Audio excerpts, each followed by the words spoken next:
C'est en présence d'une foule nombreuse constituée de jeunes venant des 4 coins du pays que le Premier ministre, le Dr Navin Ramgoolam, a procédé au lancement de la politique nationale de la jeunesse au Centre international de conférences à Grand B.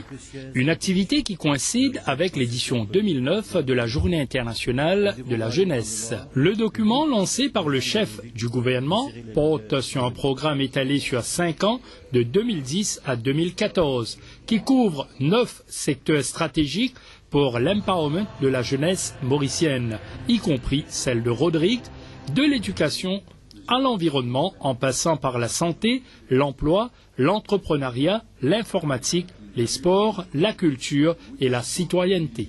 Le pays a besoin de vous. Quand c'est vous l'avenir, les jeunes. L'île Maurice moderne, c'est à vous qu'il incombe de la construire, avec vos rêves, avec vos idées, avec votre vision du futur, votre imagination, votre énergie et votre passion, avec les valeurs et les principes qui vous tiendront de guide et d'inspiration. Un plan qui se présente comme la suite logique du précédent lancé par le Premier ministre lui-même en février 2000. Le ministre a notamment mis l'accent sur la santé, la lutte contre le VIH-Sida et l'importance de l'éducation. L'éducation, vous savez, est la clé de voûte de toute politique de développement. C'est la réponse à l'exclusion. Je me rappelle, quand Tony Blair était le Premier ministre de l'Angleterre, il était interrogé quant à ses priorités pour le pays. Il avait répondu, c'était l'éducation, l'éducation, l'éducation. Et il avait raison. Il n'y a pas d'autre moyen de sortir du sous-développement, de réussir l'intégration de toute la population dans le processus de développement, quand l'éducation vous donne les moyens, aussi les moyens de réfléchir et de penser pour vous-même. Il ne faut jamais laisser les autres penser à votre place. Je vois ça arrive souvent à Maurice. Sessou Sagar avait pris la mesure déjà de l'importance de l'éducation à son époque. Il avait su tirer de son expérience personnelle cet enseignement. À Belle-Rive, où habitaient ses parents, il prit un jour à la surprise générale le chemin de l'école. Je pense que vous connaissez l'histoire. Fidèle à ses convictions, il introduit l'éducation gratuite en 1977. C'est un déclic majeur, et ce qui portera le pays sur un nouveau palier de développement, de son développement. Sans l'éducation gratuite, nous ne serions pas là où nous sommes aujourd'hui. C'est pourquoi je fais un appel aux jeunes pour qu'ils réalisent l'ampleur de cette décision, prise envers et contre tout, d'ailleurs critiquée par l'opposition à l'époque, qui est toujours la même opposition d'ailleurs. C'est un pari que Sessou Sagar prenait sur l'avenir.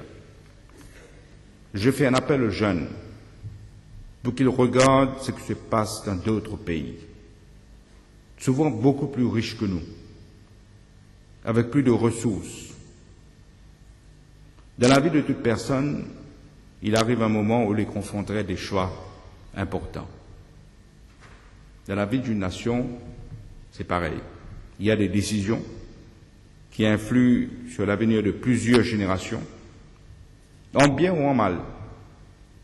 La décision de Sessou Sagar, à un moment où le pays était empêtré dans le sous-développement, a complètement changé la donne. L'île Maurice est aujourd'hui le seul pays, je ne sais pas si vous le réalisez, le seul pays au monde où l'éducation est gratuite du pré-primaire au tertiaire. Que serions-nous aujourd'hui, à l'heure où le monde entier est secoué par une crise économique sans précédent?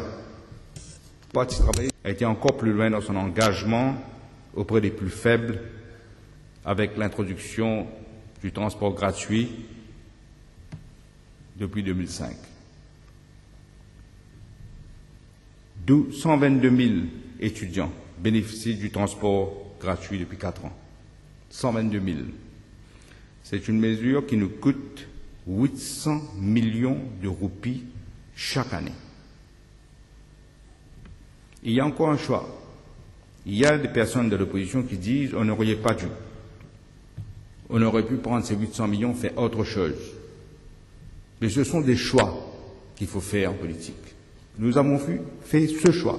C'est une mesure nécessaire pour surtout combattre l'exclusion et rendre l'éducation plus accessible à tous nos citoyens, les jeunes, surtout ceux dont les parents sont pauvres.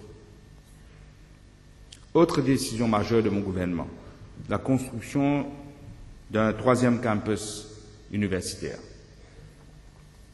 avec une capacité d'accueil de 8 000 étudiants au coût de 700 millions de roupies. Il y a beaucoup de gens qui ne réalisent pas, Maurice, pour faire des projets, il faut avoir de l'argent. On ne peut pas faire un campus, un 3e campus, sans de l'argent. On ne peut pas annoncer dans un budget qu'on va faire X ou Y projet sans de l'argent. Ce campus, 3e campus, va nous coûter 700 millions de roupies.